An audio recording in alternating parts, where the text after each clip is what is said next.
Hello everyone, welcome to Sanmarga classes.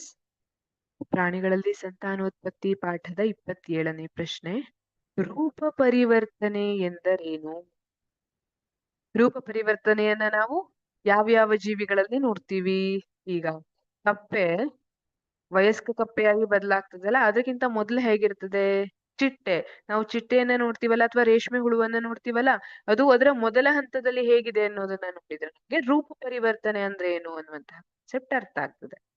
ಇಲ್ಲಿ ತೀವ್ರವಾದ ಬದಲಾವಣೆಗಳ ಮೂಲಕ ಪ್ರೌಢಾವಸ್ಥೆ ತಲುಪುವ ಲಾರ್ವಾಗಳ ರೂಪಾಂತರವನ್ನು ರೂಪ ಪರಿವರ್ತನೆ ಎನ್ನುವರು. ಇಲ್ಲಿ ನೋಡಿ, ಇಲ್ಲಿ ಮೊಟ್ಟೆ ಇದೆ, ಆಮೇಲೆ ಇಲ್ಲಿ ಲಾರ್ವಾಗಳಿವೆ. ಇವು ಆಮೇಲೆ ಇದಕ್ಕೆ ಏನೂ ಹೋಲಿಕೆ ಇಲ್ಲ. ತೀವ್ರವಾದಂತಹ ಬದಲಾವಣೆ, ತೀವ್ರವಾದಂತಹ ರೂಪಾಂತರ ಅಂತ ಹೇಳ್ತೀವಿ.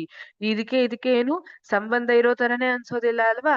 ಈ ರೀತಿಯ ರೂಪಾಂತರವನ್ನ ರೂಪ ಪರಿವರ್ತನೆ ಅಂತ ಕರಿತೀವಿ. ಇಲ್ಲಿ ತೀವ್ರವಾದ ಬದಲಾವಣೆಗಳ ಮೂಲಕ ಪ್ರೌಢಾವಸ್ಥೆ ತಲುಪುವ ಲಾರ್ವಾಗಳ ರೂಪಾಂತರವನ್ನು ರೂಪ ಪರಿವರ್ತನೆ ಎನ್ನುತ್ತೇವೆ. ಮೊದಲು ಇಲ್ಲಿ ಮೊಟ್ಟೆ ಇದೆ. ಮೊಟ್ಟೆಯಿಂದ ಏನಾಗ್ತದೆ? ಇಲ್ಲಿ ಲಾರ್ವಾಗಳು ಉಂಟಾಗ್ತವೆ.